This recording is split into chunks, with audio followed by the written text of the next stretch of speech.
नमस्कार मित्रों, आप देख रहे हैं सालासर न्यूज़ और मैं हूं विनय प्रजापति। जैसा कि वापी के अंदर आप देख रहे होंगे, लगातार कुछ समय से बुलडोज़र का जो एक्शन है वो काफ़ी ज़ोरों पर है। जगह-जगह पर तोड़-फोड़ की जा रही है और किसी बड़ी बिल्डिंग को या बड़े किसी अधिकारी, ऑफिसर या उद्योगपति की बिल्डिंगें या घर नहीं तोड़े जा रहे हैं। वो जितने भी दुकानें या घर तोड़े जा रहे हैं, वो कहीं न कहीं अधिकतर लोग जो हैं, वो छोटे वर्ग के लोग हैं, मध्यम वर्ग के लोग हैं, झोपड़ी-पट्टी वाले हैं। एक ऐसा ही विषय एक भाई जो हमारे साथ में आज मौजूद है वो लेकर आए हैं एवरसाइन बिल्डिंग का, जो स्टेशन के पास मौजूद है। क्या है पूरा मामला, विस्तार से इनसे जानते हैं। पहले तो आपका नाम बताइए क्या है? मेरा नाम विद्यापति राय है और मैं एवरसाइन में A404 में रहता हूँ, ए बिल्डिंग में।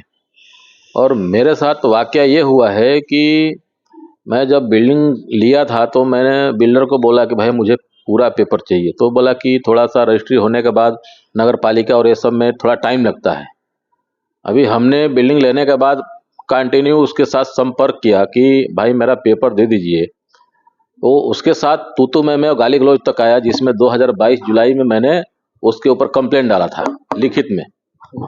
और उसके बाद जो है आदमी बोला भी ठीक है मैं अपना घर वापस ले लेता हूँ, आप पैसा ले लो। उसके बावजूद भी वो जो है मुझे साजिशन जो है ट्रेजरर बनाए और हिसाब किताब होने के बावजूद भी मेरे ऊपर जानबूझ के जो है कई बार मारपीट करने के लिए, यानी 2 बार मुझे 151 में बिल्डर के प्रेशर के थ्रू मेरे ही बिल्डिंग के कुछ लोग जो है ये सब किए।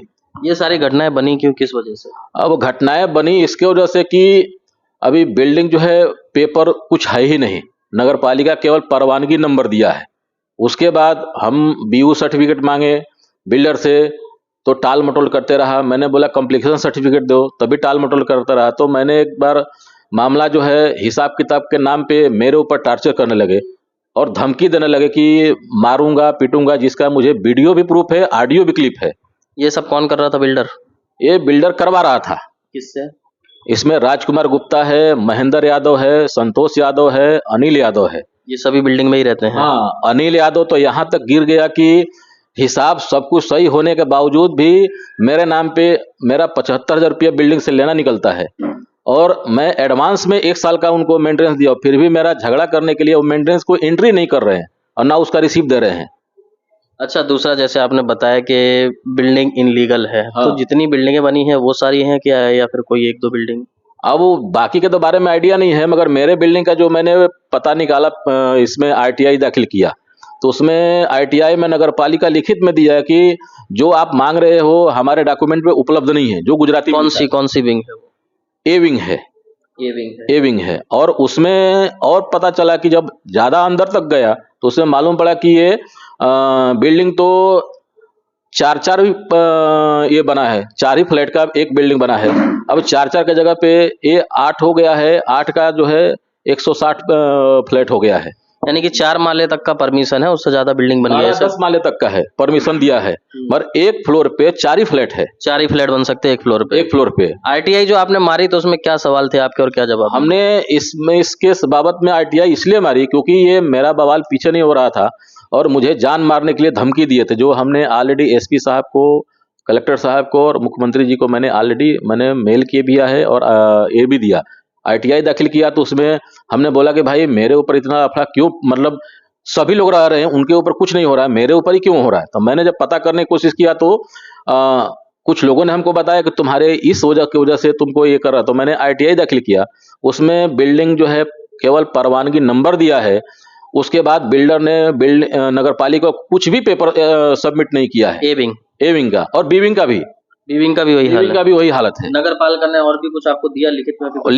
भी लिखित में हमको नक्शा दिया है और उनका जो शपथ पत्र जो बिल्डर देता है कि मैंने ये चीज बनवा रहा हूँ, वो शपथ पत्र जो है हमको दिया है, ऑन प्रूफ नगर पालिका का सिक्का। नक्शे में, शपथ पत्र में इस तरीके का कुछ है उसमें बिल्डिंग के बारे में? नक्शे में और शपथ पत्र में और बिल्डिंग से दोनों एक दूसरे के विरोधी है।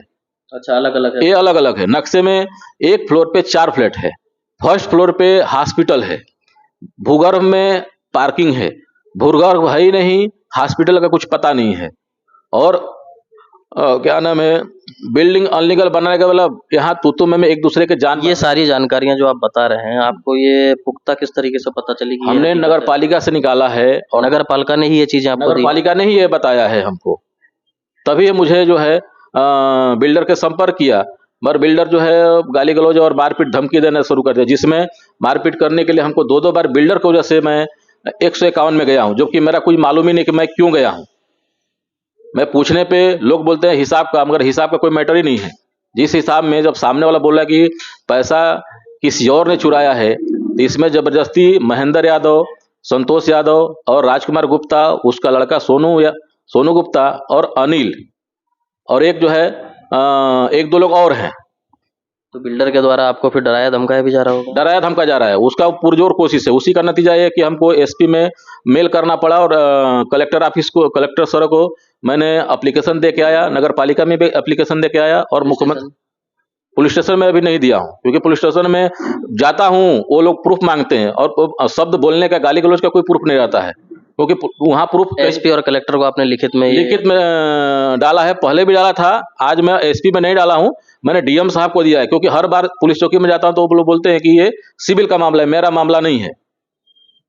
तो ये चीज के लिए मैंने क्या नाम है, डीएम सर के यहाँ डाला हूँ, वलसाड डिस्ट्रिक्ट मजिस्ट्रेट के यहाँ, और वही चीज जो है मैंने नगर पालिका में डाला है, महानगर पालिका कमिश्नर सर के पास। तो अभी नगर पालिका से आपको कुछ आश्वासन मिला? आश्वासन आज 3 महीने से ऊपर होने को आ गया, अभी तक तो कोई जानकारी में तो नहीं मिला, लिखित में तो नहीं मिला है, मगर वर्बली अगर बोला जाए तो वो लोग बोलते हैं कि बिल्डिंग लेते समय तुमको देखना चाहिए। तो आज मेरे पास बिल्डर नहीं थे तो मैं क्या करूं? ऐसा नगर पालिका वर्बली बोल रही है, लिखित में हमको नहीं दिया कि नहीं भाई ये चीज नहीं है या होता नहीं है। मैंने पूछा भी कि सर अगर आपके पास पेपर नहीं है तो बिल्डिंग कैसे बन गया, तो उसका कोई गोल मटोल जवाब देते हैं, वो बोलते हैं वो आपका प्रॉब्लम है, मैं नहीं जानता हूं। वापी में जैसे आप देख रहे होंगे कि तोड़ फोड़ का जो काम है वो बहुत ही तेजी से चल रहा है। लगभग 300 से ज़्यादा जगहें ऐसी हैं जहां पर तोड़फोड़ की जा रही है, यानी कि बुलडोजर चलाया जा रहा है। जब बात बड़े बिल्डिंग की आती है तो क्या इन बिल्डिंगों के ऊपर भी इस तरह की कार्रवाई होती है? जिस तरीके से इन्होंने बताया, ये पूरा एक जांच का विषय है, और जो जो पेपर इनके पास है वो भी हम डिस्क्रिप्शन में या फिर अपने स्क्रीन पर डालने की कोशिश करेंगे। और नगर पालिका से भी बात करेंगे हम कि इस बिल्डिंग की हकीकत क्या है, क्या बिल्डिंग को परमिशन उस तरीके से दी गई थी जिस तरीके से बिल्डिंग को बनाया गया है, पूरी सच्चाई क्या है, ये जरूर हम आप तक लेकर आएंगे पूरे विस्तार से। और इस पूरे मामले में निष्पक्ष जांच होनी चाहिए, और अगर इसमें बिल्डर, नगर पालिका या फिर संबंधित विभाग के जो भी अधिकारी संलिप्त होंगे उनके ऊपर भी सख्त और कड़ी कार्रवाई होनी चाहिए। जो भी इन्होंने बताया इनका व्यक्तिगत सवाल जवाब था। हम अपने तरफ से इसमें पूरी जांच करेंगे। जांच करने के बाद फिर से एक बार हम जितना जल्दी हो सके उतना जल्दी एक नया और पूरे विस्तार से उस वीडियो को जनता तक पहुंचाने की कोशिश करेंगे। आप जुड़े रहें लगातार हमारे साथ और देखते रहें सालासर न्यूज़।